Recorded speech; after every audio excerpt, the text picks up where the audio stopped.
우리는 다니엘서 1장을 통하여서 바벨론을 살아가는 하나님의 사람들, 세상을 살아가는 하나님의 사람들, 세상 속에서 정결함을 지키고 우뚝 높이 솟아오른 하나님의 사람들을 보고 있습니다.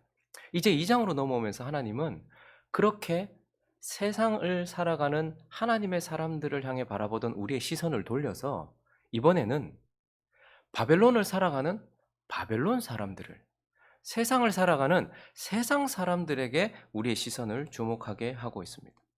오늘 본문 2장 1절은 이렇게 시작되는데, 느부갓네살 이 왕이 다스린 지 2년이 되던 때에라고 말을 하면서, 이 사람이 왕이 되고 다스린 지 2년이 되던 때에 어떤 사건이 일어났고, 그 사건을 지나고 있는 동안 바벨론에 있는 바벨론 사람들, 이 세상에 있는 세상 사람들이 어떠한 모습을 보이고 있는지, 또 그들은 이러한 사건이 지나가는 동안 어떤 상태에서 삶을 살아가고 있는지, 바벨론을 살아가는 바벨론 사람들의 상태를 우리에게 보여주고 있는데요. 그래서 오늘 우리는 이 본문을 통하여서 세상을 살아가는 세상 사람들이 어떤 상태에서 살아가고 있는지를 좀 살펴보려고 합니다.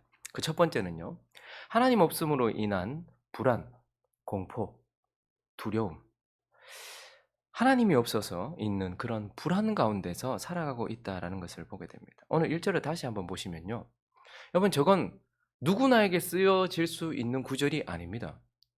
느부갓네살이 다스린 지 2년이 되는 때에라고 말하는 것, 2년이 되는 그 해, 이 말은 느부갓네살이 모든 것을 이루었다라는 거예요.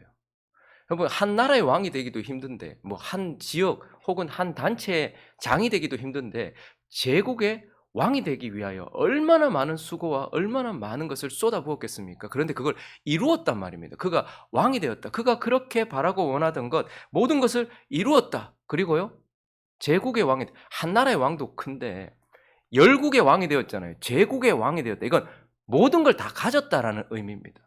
가질 수 있는 모든 것을 다 가진 그때에, 그러한 때에 그가 어떤 상태에 있는가를 우리에게 보여주고 있어요.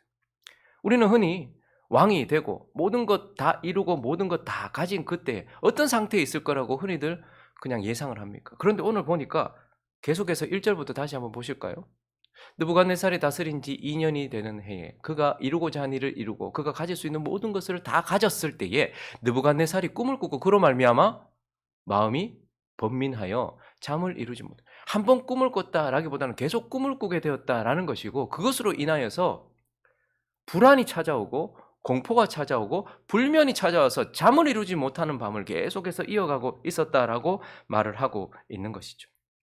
그래서 2절도 계속해서 보니까 왕이 그의 꿈을 자기에게 알려주도록 많은 사람들을 불러요. 그리고 3절에 보니까요, 왕이 그들에게 이르되 내가 꿈을 꾸고 그 꿈을 알고자 하여 마음이 번민하다. 너무너무 지금 불안하고 고통스럽고 공포감에 불면증에 시달리고 있다라고 이렇게 말하고 있는 것이죠. 그래서 그는 모든 것을 다 이루고 모든 것을 다 가진 그때에 지금 불안해하고 있다라고 하고 있고, 그가 불안해하고 공포를 가지고 있는 것은 단순한 때가 아니고 뭐죠? 방금도 말했던 것처럼 모든 것을 다 가지고 불안해하고 있어요. 가질 수 있는 모든 것을 다 가지고 있는데 불안해하고 있어요. 제국의 왕이 되었다는 것은 이 땅에 있는 모든 권력을 다 가졌다는 의미 아니겠습니까? 느부갓네살 위에는 더 이상 사람이 없다는 거예요. 모든 권력, 모든 힘을 다 가지고서 지금 덜덜덜덜 떨고 있는 거예요. 그리고 제국의 왕이 되었다는 것은 모든 부를 다 가졌다라는 거예요. 이 땅에 있는 모든 부가 다 자기 거예요. 이 땅이든 뭐 저 동산이든 부동산이든 원하면 다 가질 수 있는 모든 부도 다 가지고 있는데 덜덜덜덜 떨고 있는 거예요.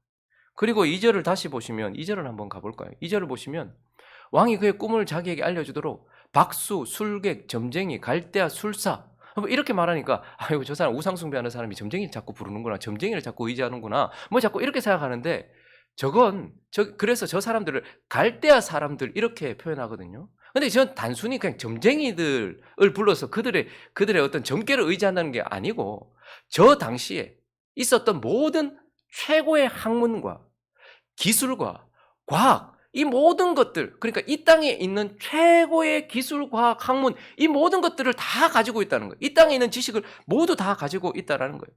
그래서요, 여러분, 우리가 동방에서 예수님의 별을 보고 찾아온 사람들도 어디 사람들이죠? 갈대아 사람들이에요. 그러니까 이건 단순히 그냥 점치는 게 아니고요. 지금으로 말하면 최고의 과학을 말하는 거예요. 그래서 BC 500년경에 바벨론의 점성술사였던 이 사람 이름이 나부리만누라는 사람인데, 이분이 천문을 연구하다가 뭘 알게 되었어요? 지구의 1년이 365일 6시간 15분이다라는 것을 이 갈대아 사람들이 알았단 말이에요. 그러니까 이건 단순히 뭐 귀신한테 점치는 게 아니고, 우리로 말하면 최고급 의술, 과학, 기술, 학문, 이 모든 것들을 누가 가지고 있어요? 느부갓네살이 다 가지고 있어요. 근데 이거 들고서 어떻게 하는 거예요? 덜덜덜덜 떨고 있는 거예요. 그러니 이 불안과 공포와 두려움은 그가 모든 것, 이 땅에 있는 모든 것을 가졌지만 결국 뭐죠? 다 가졌는데 뭐 하나 없어요. 하나님 없음으로 인해 찾아오는 불안, 공포. 여러분, 인생은 이런 것들이 있습니다. 그래서 하나님이 없는 인생의 특징, 그의 본성이 바로 이러하다는 것을 우리는 보게 되는데, 창세기 4장을 가보시면 하나님과 분리된 인생의 모습을 명확하게 보여주는 사람이 있습니다. 이 사람은 동생을 죽였던 가인입니다. 그런데 하나님께서 그를 쫓아내셨어요. 벌을 주셨어요. 그래서 이제 하나님으로부터 완전히 멀어지게 되었죠. 그때 그가 이렇게 말합니다. 주께서 오늘 이 지면에서 나를 쫓아내시오니. 그러니까 하나님과 내가 격리되는 거예요. 하나님 없음이라는 인생이 되는 거죠. 내가 주의 낯을 배웁지 못하리니 내가 땅에서 피하며 유리하는 자가 될지라. 물은 나를 만나는 자마다 나를 죽이겠나이다. 갑자기 하나님이 멀리 떠난다. 이제 하나님 없는 인생이 되었을 때 그에게 찾아온 것이, 첫 번째 찾아온 게 뭐예요? 공포, 두려움, 불안, 이런 것들이 찾아왔어요. 그랬더니 하나님이, 자비로우신 하나님이 그에게 이르시되 그렇지 아니하다. 가인을 죽이는 자는 벌을 7배나 받으리라 하고 가인에게 표를 줘서 그를 만나는 모든 사람에게 죽임을 면하도록 하나님께서 하셨어요. 근데 그는 하나님이 없는 인생이 되고 하나님을 믿지 않는, 하나님을 향한 믿음이 없는 인생이 되죠. 그러니까 이 약속 가지고도 두려워하다가 결국 어떻게 하는 거 아니까 여호와 앞을 떠나서 에덴 동쪽으로 가다가 롯 땅에 거주했는데, 그가 가장 먼저 했던 것이 무엇이냐면 아내와 동침하여 아들을 낳았어요. 그리고 그 아들의 이름으로 뭘 했다? 성을 쌓았다라고 말해요. 도시를 건축했다라고 말해요. 왜 그랬을까요? 하나님이 약속을 주셨어요. 하나님이 없으니까 두렵고, 그 하나님을 믿지 않으니까 두려워요. 그러니까 그 불안감 때문에 뭘 한 거예요? 성을 쌓는 거예요. 어떻게든지 그 불안감으로부터 극복을 해보려고 하는 인간의 본성이 뭔가를 쌓게 만드는 거예요. 그리고 20절부터 계속 보시면요, 이제 그의 후손들을 통해서 뭘 하는 거 아니까 성을 쌓았어요. 두려움 때문에. 그 두려움을 극복 한번 해보고자 그렇게 성을 쌓고 뭔가를 자꾸 한단 말이죠. 그런데 이제 그의 자손들, 아다는 야발을 낳았으니 그는 장막에 거주하면서 가축을 치는 자이죠. 그래서 그 성을 쌓고 어떻게 하는 거야? 이거 혹시 굶어 죽지는 않을까? 하나님이 없으니까 굶어 죽지는 않을까? 그래서 먹고 사는 풍족함을 채우기 위하여서 어떻게 해요? 가축 치는 자의 조상이 되었다라는 것은 우리가 먹고 살기 위한 방책을 마련했다라는 거. 거기에 집중하게 되는 거죠. 그리고요, 아우의 이름은 유발인데 그는 수금, 퉁소 잡는 자예요. 모든 문화와 음악, 이러한 것들의 조상이 되었다. 이 말은 뭐죠? 내게 찾아오는 불안과 공포를 잊게 만들어줄 그 무엇을 자꾸 생각하는 거예요. 왜 사람들이 이것에도 빠지고 저것에도 빠지고 자꾸 거기 해볼까요? 지금 내게 있는, 알든지 모르든지 뭔가 우리 안에 있는, 잠재적으로 있는 이 불안과 공포에서부터 좀 해방해보자. 그걸 한번 잊어보고자. 어떤 사람은 술에 깊이 빠지고요, 도박에 깊이 빠지고, 여자에 깊이 빠지고요, 뭐 사업에도 깊이 빠져보고요. 왜요? 늘 불안해요. 그러니까 그거 한번 잊어보고자 퉁소 잡고 수금 잡고, 그래서 그거 듣는 동안은 마음이 괜찮거든요.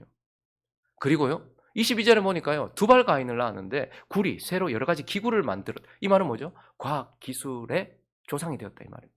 왜 이렇게 할까요? 성을 쌓는 거. 불안, 하나님이 없으니까. 원래는 우리 모두 다 누가 우리의 산성이십니까?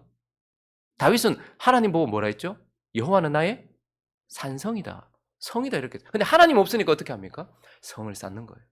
그리고 그 성에 있는데 그래도 불안한 거예요. 성을 쌓았는데도 불안해요. 그러니까 아이고, 굶어 죽으면 어떡하지? 가축치고 어떻게든지 풍요를 만들고, 이 불안, 이거 어떡하지? 퉁소 잡고 수금 잡고 노래도 들어보고 이것도 해보고 춤도 춰보고 막 하는 거예요.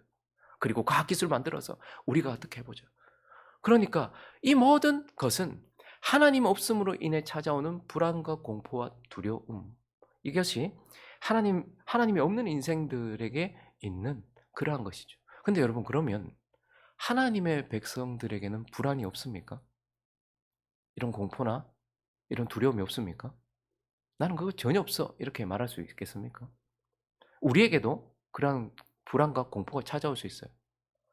하나님이 없음 때문에 찾아오는 것 같다. 언제 그런 게 찾아올까요? 우리가 죄를 한 번 짓는 게 아니라 계속 죄에 거함으로써 죄로 말미암아 하나님과 분리되었을 때, 죄로 말미암아 하나님과의 교제가 끊어졌을 때 우리에게도 이런 두려움과 공포가 찾아올 수 있어요. 불안이 찾아올 수 있어요. 내가 죄 가운데 가면 하나님과의 관계와 그분이 나를 바라보시는 얼굴에서 등을 돌리시거든요. 우리를 영원히 지옥으로 버렸다는 말이 아니라 그분과의 관계가 깨어진단 말입니다. 그래서 구름이 해를 가리고 하늘을 가리듯 하나님의 임재를 느끼지 못할 때 우리도 공포와 두려움을 만날 수 있던 거예요. 또 하나는요. 로마서 8장을 한번 가보시면요. 우리가 지금 어떤 상태에 있는가 구원받은 사람을 이렇게 표현하고 있는데 9절을 읽어봅니다. 시작. 만일 너희 속에 하나님의 영이 거하시면 너희가 육신에 있지 아니하고 영에 있나니 누구든지 그리스도의 영이 없으면 그리스도의 사람이 아니라. 구원받은 사람의 상태를 지금 표현하고 있는데 만일 너희 속에 하나님의 영이 거하신다. 그 구원받은 사람을 말하는 것이죠. 그럼 그전에는 구원받기 전에는 하나님의 영이 있었다 없었다? 없었다. 그러면 그때는 어떤 상태였죠? 우리는 내가 죄를 범함으로써 내 안에 죄된 본성이 생겼어요. 그래서 우리는요, 나라는 존재가 죄로 말미암아 죄된 본성을 가진 육신이 되었단 말입니다. 그러니까 우리는 어디에 있어요?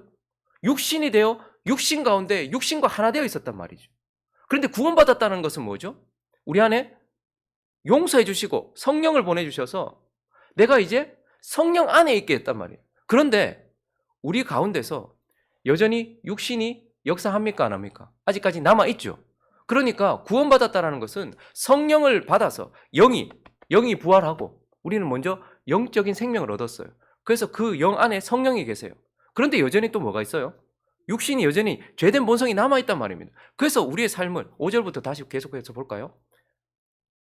육신을 따르는 자는 육신의 일을, 영을 따르는 자는 영의 일을 생각하나니 육신의 생각은 사망이요 영의 생각은 생명과 평안이니라. 우리는 이전에 죄로 말미암아 육신이 되어버렸어요. 그래서 육신의 본성을 가지고 있단 말입니다. 이게 우리의 원래의 모습이었어요. 그런데 하나님께서 육신의 죄를 정하시고 우리를 용서하시고 우리의 영을 부활시키셔서 또한 우리에게 성령을 주셔서 우리 속에는 이제 성령도 계시고 육신도 있어요. 그래서 우리의 싸움은 뭐죠? 여전히 육신을 따라 살 것인지 아니면 영을 따라 살 것인지 둘 중에 하나예요. 그런데 우리가 죄를 범하지 않는다 할지라도 옛 본성을 따라서 이 하나님과 끊어진 죄악된 본성, 이 육신을 따라서 살면 또 어떻게 된대요? 그 생각을 따라서 살면 사망이요. 이 말은 지옥 간다 이 말이 아니고 하나님과의 교제가 끊어지고 영적인 사망 가운데 있어서 또다시 하나님 없는 인생처럼 불안과 공포가 찾아올 수 있다라고 말하는 거예요. 그러니 하나님을 믿는 자들에게도 이러한 불안과 공포가 찾아올 수 있지만 그러나 이것은 일시적인 것이요. 하나님께서 하나님의 백성들이 죄나 육신을 따라가면 안 된다라는 것을 가르쳐 주기 위한 하나님의 은혜의 방편입니다. 그렇지만 세상 사람들에게 있는 이 불안과 공포와 불면, 이 두려움은요, 영구적인 것이요, 해결되지 않는 하나님 없음으로 인해 찾아오는 그러한 것이라는 거예요. 그래서 우리는 바벨론을 살아가는 그 바벨론 사람들이 지금 하나님 없음으로 인한 불안, 공포, 두려움에 빠져 있다, 불면에 빠져 있다라는 것을 보게 돼요. 자, 그리고 또 한 가지 볼까요? 두 번째는 무력함, 혹은 무기력함, 혹은 무능력으로 인한 불안, 두려움. 그것이 지금 그들의 상태입니다. 그러면 느부갓네살이요, 자꾸 꿈을 꾸게 돼요. 그런데 그것으로 인하여서 너무 두렵고 공포스럽고 불안했습니다. 그래서 그가 의지했던 것은 2절, 왕이 그 꿈을 자기에게 알려주도록 박수, 술객, 점쟁이, 갈대아 술사, 그러니까 자기가 할 수 있는 이 땅에 있는 모든 지식들을 다 끌어모아가지고 지금 이거 한번 해결해보고자 했어요. 그래서 그들을 통칭하여 갈대아 술사라고 이렇게 부르죠. 자, 그런데 여기에 부름받은 갈대아 술사들은 어떤 사람들입니까? 최고의 능력들을 갖춘 사람이에요. 바벨론에서 일어나고 인간의 인생사에서 일어나며 내가 앞으로 걸어갈 때에 내 앞에 미래는 보이지 않지만 그러나 그것을 걸어갈 때에 그러한 모든 것들을 해결할 능력을 갖춘 사람이란 말입니다. 과거의 모든 지식들을 다 총망라해서 내가 앞으로 걸어갈 이 모든 것들을 다 해결하기 위하여서 최선을 다해서 능력을 갖추고 지식을 갖추고 그렇게 했던 사람들이 모였어요. 그런데 오늘 그들이 그래서 어떻게든지 이걸 해결할 수 있는 능력을 갖췄다라고 생각하고 왕 앞에 섰는데 문제는 뭐냐면 9절부터 계속 보시면요. 왕이 뭘 말하는 거 하니까 너희가 만일 이 꿈을 내게 알게 하지 아니하면 이라고 말해요. 꿈을 말해주고 꿈을 해몽하고 그것을 해석하고 별을 바라보고 그 별을 통해서 어떻게 행해질지를 아는 것이 그들의 한계였어요. 그들의 능력이었어요. 그런데 지금 왕은 뭘 얘기하는 거 아니까 꿈도 말하고 꿈의 해석도 말해라고 말하고 지금 이 느부갓네살이 꿈을 잊어버려서 그러는 겁니까? 그러면 확인할 길이 없잖아요. 술사들이 말해도 자기가 알고 있어요. 이 꿈이 뭔지 잊을 수 없는 그 꿈이 뭔지 알고 있어요. 그런데 어떻게 해요? 진짜 그 꿈에 대해서 알고 싶어서 네가 진짜 정말 이것을 제대로 아는 걸 내 꿈이 뭔지를 말해보고 그리고 그 꿈에 대한 해석을 내놓아라 이렇게 얘기하는 거예요. 그러니까 지금 이들은 지금까지 자기 인생 전체를 바쳐서 가지고 있었던 능력 그 갖추었던 그 모든 힘 이것이 지금 갑자기 무력해지는 상황을 만난 거예요. 그래서 뭐라고 말합니까? 10절에 보니까 갈대아인들이 왕 앞에 대답하여 이르되 세상에는 왕의 그 일을 보일 자가 한 사람도 없습니다. 어떤 크고 권력 있는 왕이라도 어떤 이런 것으로 박수에게나 수르경에게나 갈대아인에게 물은 자가 없습니다. 이 말은 뭐죠? 여기에 대한 데이터는 없다는 거예요. 어떤 꿈에 대한 해석한 데이터는 많았겠죠. 그래서 그거 공부했겠죠. 이런 꿈을 얘기하면 이렇게 해석하면 되고 저런 꿈을 얘기하면 저렇게 해석하면 된다. 그런데 왕이 꿈을 얘기해보라고 했던 그러니까 자기에게는 더 이상 자기가 갖춘 능력이 없고 데이터가 없는 거예요. 그래서 그들이 했던 말은 무엇인가 하니까 11절에 보니까요. 물으신 것은 어려운 일입니다. 이건 불가능한 일입니다. 육체와 함께 살지 않은 신들이나 할 수 있지 그건 못하는 겁니다. 라고 이야기를 하는 것이죠. 그 순간 왕 앞에 섰을 때에 그들은 어떤 마음을 느꼈을까요? 자기가 능력을 갖췄다 생각했어요. 근데 그 앞에 섰는데 내 힘으로 해결할 수 없는 문제가 떡하니 붙들고 탁 앞에 선 거예요. 갑자기 무력함을 느꼈겠죠. 무기력함을 느꼈겠죠. 초조하고 불안해지기 시작했을 것이고 공포가 찾아왔을 것입니다. 아, 내가 실컷 해가지고 사업 이 정도 하면 이렇게 봤는데 갑자기 코로나가 오네요. 내가 연끌 해가지고 집도 하나 마련하고 그래서 요렇게 이자를 요렇게 갚아가면서 하면 되겠다 생각했는데 이자율이 확 올라가 버리네요. 아니 내가 이 회사 들어가려고 이거 준비해가지고 지금까지 2년, 3년, 4년, 5년 잠도 줄여가면서 죽을 똥 살 똥 이거 했는데 갑자기 시험 보는 그 기준이 달라져 버렸네요. 내가 지금까지 살면서 내 자식 먹여 살리고 이렇게 왔는데 갑자기 내 몸에 병이 들어 이거 내가 어떻게 해야 되지? 할 수 있는 내가 가지고 있는 능력의 한계를 만나고 나의 무능력을 만났을 때 그들은 불안하고 두려워지는 것이죠. 그래서 그 가운데 지금 바벨론 사람들은 최고의 능력을 가졌다 생각했음에도 불안하고 또 공포 가운데 있는 상태에 있다라는 것을 말합니다. 그리고 한 가지 더 살펴볼까요? 지금 바벨론 사람들은 또 불안하고 두려워요. 뭐 때문에? 죽음으로 인해서. 자기 앞에 선포된 죽음 때문에. 여러분 참 무섭게 말하죠. 느부갓네살이. 왜 이렇게 말할까요? 자기도 무서워서 그래요. 자기도 무서우니까 폭력적으로 변하죠. 그러니까 5절에 뭐라고 말합니까? 왕이 갈대아인들에게 대답하여 이르되 내가 명령을 내렸나니 너희가 만일 꿈과 그 해석을 내게 알게 하지 아니하면 너희 몸을 쪼갤 것이다. 죽일 것이다. 너희 집을 거름더미로 만들 것이다. 하나님 없는 인생에 있어서 몸을 쪼갠다는 것은 나의 존재의 끝이잖아요. 난 끝나는 거예요. 우리 집안 끝나는 거예요. 이게 얼마나 두렵습니까? 우리는 전부 다 죽음을 잊고 살려고 해요. 죽음이 마치 없는 것처럼. 죽음이라는 것은 두려움 그 자체입니다. 그런데 몸을 쪼개버릴 것이다. 오늘 마지막으로 계속 넘어가면 12절과 13절에 이렇게 말합니다. 왕이 이로 말미암아 진노하고 통분하여 바벨론의 모든 제자를 죽이라. 자기 눈앞에서 그렇게 죽음을 선포하고 있어요. 그리고 13절도요. 왕이 명령을 내리며 지혜자들은 죽게 되었고 다니엘과 친구들도 죽이려고 찾아다니고 있는.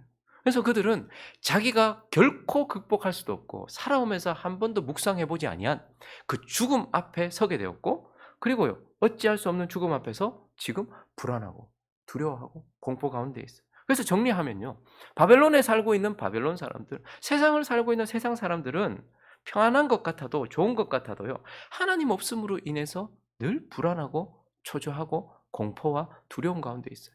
그리고요. 능력을 많이 갖추어서 높이 있는 것 같아도요. 그렇게 있는다 할지라도 어떻게 해요? 무기력감을 느껴 불안하고 초조하고, 그래서 한시도 쉬지 못하고 계속 뭔가를 얻으려고 하고 계속 뭔가 올라가려고 하고 있고, 결국은 그들이 극복할 수 없는 죽음 앞에서 공포와 두려움 가운데 있다라고 말해요. 자, 그런데 이제 우리가 시선을 돌려서 바벨론을 사는 바벨론 사람들의 상태를 한번 들여다봤어요. 그런데 지금 이 사건을 지나고 있는 동안 바벨론을 살고 있는 하나님의 사람들, 소수의 사람들이 있잖아요. 이들은 그러면 어떤 상태일까요? 지금 이 사건을 만난 그들. 다니엘과 세 친구도 지금 하나님 없음으로 두려워하고 있을까요? 1장 9절을 다시 한번 가보시면요. 그들은 그들의 인생 가운데 하나님이 계시다는 걸 명확하게 느껴요. 하나님이 다니엘로 하여금 환관장에게 은혜와 긍휼을 얻게 하신지라. 여러분, 지금 바벨론을 사는 바벨론의 왕과 바벨론을 다스리는 높은 사람들, 귀족들, 그들은 지금 불안과 초조 가운데 있어요. 그런데요, 나라도 망해버렸어요. 나라도 없어요 이제. 그리고 정말 포로로 끌려와서 너무 미천한 것 같은 그러한 이제는 역사 가운데 지워져 버린 나라의 왕족과 귀족들, 그 다니엘과 세 친구는 지금 어떻습니까? 그들이 느끼고 있는 불안이 없어요. 왜요? 하나님이 그들 가운데 있으니까요. 하나님이 그들 삶 속에 있으니까요. 내가 여기 느부갓네살에 의해 끌려온 게 아니고 하나님이 나를 보내셨고 하나님이 여기도 계시니까요. 그들의 성전 기물이 여기 같이 왔으니까요. 하나님이 나와 함께하고 있다는 그것 때문에 그들이 느끼는 불안과 공포는 없는 거예요. 그리고요, 1장 17절을 계속 볼까요? 하나님이 이 네 소년에게 학문을 주셨어요. 모든 서적을 깨닫게 하시고 지혜를 주셨어요. 이건 바벨론에 있는 사람들과 똑같은 거예요. 근데 이 셋째 줄 한번 보세요. 하나님 또 뭘 주셨죠? 시작. 다니엘은 또 모든 환상과 꿈을 깨달아야 돼. 능력을 갖추는 건 좋지만 어떤 일이 벌어질지 우리가 어떻게 알아요? 근데 하나님이 그에게 또 다른 능력을 주셨는데 지금 이 사건을 해결할 수 있는 능력을 미리 구비하게 하셨단 말이에요. 하나님께서 많은 능력이 있어요. 다니엘이 몸이 좋아가지고 1000명, 10,000명을 죽일 수 있는 힘을 주셨더라. 그래도 되잖아요. 그런데 하필 꿈과 환상을 깨달아서 알게 하는, 그걸 왜 주셨을까? 앞으로 이 일이 있을 거니까요. 그러니까 다니엘은 내 앞에 어떤 일이 있을지는 몰라도 하나님이 언제나 내게 그 일을 지나갈 수 있는 능력을 구비하게 하신다. 그래서 여러분들 살면서 자꾸 하나님이나 누군가가 이거 내가 왜 해야 되노? 이런 생각이 들 때에 불평하면서 그걸 벗어나지 마십시오. 앞에 무슨 일이 있으니까 하나님께서 지금 준비시키는 거예요. 다니엘이 내가 이 갈대 학문 이거 왜 배워야 되노? 그것도 꿈과 환상을 이거 해석하는 걸 내가 왜 배워야 되노 이거? 이 세상 학문 아니가? 그렇게 생각하지 않았어요. 그걸 해놨더니 어떻게 되는 거예요? 두렵지 않을 수 있는 거예요. 하나님이 미리 내가 만날 일을 위한 능력을 구비하게 하셨으니 그는 지금 전 모든 지혜자가 무기력에 빠져 있고 무능력에 빠져 있을 때, 불안에 빠져 있을 때 나는 그 꿈을 해석할 수 있는 능력을 하나님으로부터 받았기 때문에 무력감 가운데 빠지지 않았단 말이에요. 불안해하지 않는단 말이에요. 그리고요, 또 좀 더 가보면 3장 17절을 보시면요, 왕이 우리가 섬기는 하나님이 계시다면 그가 뭐라고 말했냐면 우리를 맹년이 타는 야 쟤네들 불에 던져라 라고 말했어요. 근데 그들이 뭐라고 말합니까? 우리가 섬기는 하나님이 계시다면 우리를 맹렬히 타는 풀무불 가운데서 어떻게 해요? 능히 건져낼 것이고. 그러니까 그들은 자기를 죽일 불을 두려워하지 않는 거예요. 내 몸을 태울 불을 두려워하지 않는 거예요. 왜냐하면 하나님이 계시니까 내 몸을 보호하실 거다. 그런데 그리 아니하시고 내 몸은 죽는다 할지라도 나의 영혼은, 나는 여전히 구원받은 하나님의 백성이기 때문에 이 나를 태우는 불이 두렵지 않은 거예요. 순간적으로 무서울 수 있겠지만 여기서 죽는다고 내가 끝이 아니라는 걸 아는 거예요. 이 불이 내 몸은 태워도 나를 태우지는 못한다는 것을 알고 있기 때문에 자기를 태울 불을 두려워하지 않아요. 다리에는요, 6장에 넘어가 보시면 이 왕이 그를 다니엘을 끌어다가 사자굴에 던져 넣었어요. 자기를 죽일 사자굴에 던져 넣었단 말이에요. 왕이 다니엘에게 네가 섬기는 하나님이 너를 구원하시리라. 그리고 왕이 가요. 하루가 지났습니다. 그리고 어떤 결과가 있습니까? 나의 하나님이 이미 그의 천사를 보내어 사자들의 입을 봉하셨으므로 사자들이 나를 상해하지 못하였사오니 이는 나의 무죄함이 그 앞에 명백함이오니 또 왕이여 나는 왕에게 해를 끼치지도 아니하였나이다. 다니엘이 사자굴에 들어갈 때에도 두려워하지 않았어요. 자기를 죽이는 사자, 죽음의 사자도 두려워하지 않았다라고 말해요. 여러분, 우리의 몸은 죽여도 우리의 영혼은 능히 어찌하지 못하는, 우리의 몸은 늙어서도 죽을 것이고 혹은 병들어서도 죽을 것이고 혹은 사고로도 죽을 수 있어요. 그러나 그게 우리의 끝은 아니에요. 모든 인생들에게 서 죽음은 끝이요. 그리고 심판의 시작이지만 우리에게 있어서 죽음은 뭐죠? 새로운 삶의 시작이요. 하나님 나라의 백성으로서의 완전한 누림의 시작이란 말이에요. 그러니까 그들은 몸을 쪼갤까 봐 두려워하지 않았단 말입니다. 우리가 이것을 죽음을 두려워하지 않을 수 있는 이유가 무엇입니까? 히브리서 2장을 가볼까요? 14절입니다. 15절까지 있습니다. 시작. 자녀들은 혈과 육에 속하였음에 그도 또한 같은 모양으로 혈과 육을 함께 지니심은 죽음을 통하여 죽음의 세력을 잡은 자 곧 마귀를 멸하시며 또 죽기를 무서워함으로 한평생 매어 종로로 타는 자들을 놓아주려 하십니다. 우리의 영의 죽음에서 우리의 영의 생명을 주셨어요. 그리고 이제는 우리가 육의 부활을 얻을 것이란 말입니다. 그래서 우리는 이제 죽음에서도 두려워하지 않을 수 있다. 그래서 바벨론을 사는 하나님의 사람들은 지금 그들이 느끼는 불안이나 공포로부터 격리되어 있다라는 것을 우리는 보게 되는 것입니다. 말씀을 정리하겠습니다. 여러분은 어떤 사람입니까? 바벨론을 살아가고 있는 불안과 공포와 불면을 느끼고 있는 바벨론 사람입니까? 아니면 바벨론을 살아가고 있는 하나님의 사람들입니까? 아니면 바벨론에 있는 사람들 모든 것 다 가지고 모든 부 다 가지고 모든 지식 다 가지고 저 높이 있어서 저기에 있는 사람들을 보면서 그 바벨론 사람들을 부러워하면서 이도 저도 아닌 인생을 살고 있는 하나님의 백성, 초라한 하나님의 백성의 모습입니까? 오늘 이 아침에 내 모습을 돌아보면서 세상을 살아가고 있는 세상 사람들과 같지 않고 혹은 그들의 상태도 알지 못한 채 그들을 부러워하는 그러한 하나님의 사람이 아니라 다니엘과 세 친구 같은 그러한 하나님의 사람으로서 세상을 살아가는 저와 여러분 되시기를 예수 그리스도의 이름으로 축원합니다.